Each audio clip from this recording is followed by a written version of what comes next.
ইরানের দক্ষিণাঞ্চলীয় দুর্গম এলাকায় 2 দিন ধরে নিখোঁজ থাকা এক মার্কিন বিমান সেনাকে উদ্ধারের জন্য একটি বড় ধরনের সামরিক অপারেশন পরিচালনা করেছে যুক্তরাষ্ট্র। কয়েকশো কমান্ডো এবং বিশেষ বাহিনীর সদস্য এই অভিযানে অংশ নেন। মার্কিন প্রেসিডেন্ট ডোনাল্ড ট্রাম্প এই উদ্ধারের খবর নিশ্চিত করলেও ইরান দাবি করেছে তারা এই অভিযানে অংশ নেওয়া একটি মার্কিন আকাশযান ভূপাতিত করেছে।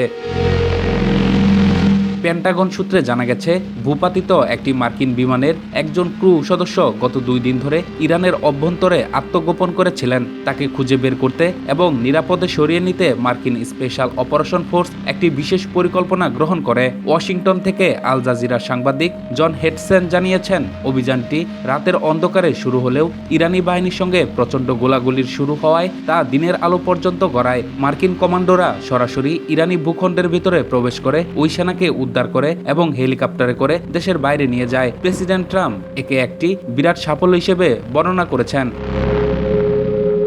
ট্রাম্প বলেছেন, ওই ক্রু অবস্থা নিশ্চিত হওয়া গেছে, তিনি আহত হয়েছেন, তবে ঠিক হয়ে যাবে। অন্যদিকে ইরানের ইসলামিক রেভলিউশনারি গার্ড আইআরজিসি এই দাবি প্রত্যাখ্যান করে বলেছেন তারা মার্কিন বাহিনীর এই অভিযানকে নিষেধ করে দিয়েছে।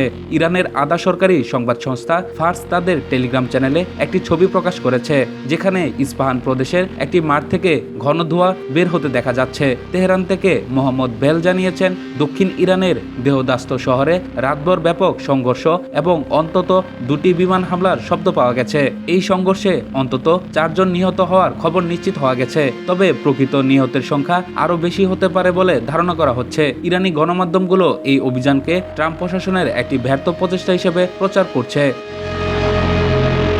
মার্কিন প্রতিরক্ষা কর্মকর্তারা স্বীকার করেছেন, অভিযানটি পুরোপুরি পরিকল্পনা অনুযায়ী চলেনি। সূত্রঘাটির ভেতরে সরাসরি গুলি বিনিময়ের ঘটনাটি 2 দেশের মধ্যে সরাসরি যুদ্ধের আশঙ্কাকে আরও বাড়িয়ে দিয়েছে, বিশেষ করে হরমুজ প্রণালী বন্ধ হয়ে যাওয়া এবং বিশ্ববাজারে তেলের দাম নিয়ে অস্থিরতার মাঝে ইরানের মাটিতে সরাসরি এই মার্কিন অনুপ্রবেশ পরিস্থিতিকে খাদের কিনারায় নিয়ে গেছে। তেহরান এখনও আনুষ্ঠানিকভাবে মার্কিন বিমান সেনার উদ্ধারের বিষয়টি স্বীকার করেনি, তবে ইস্পাহান এবং দেহদাস্তের পরিস্থিতি অত্যন্ত থমথমে বলে জানা গেছে।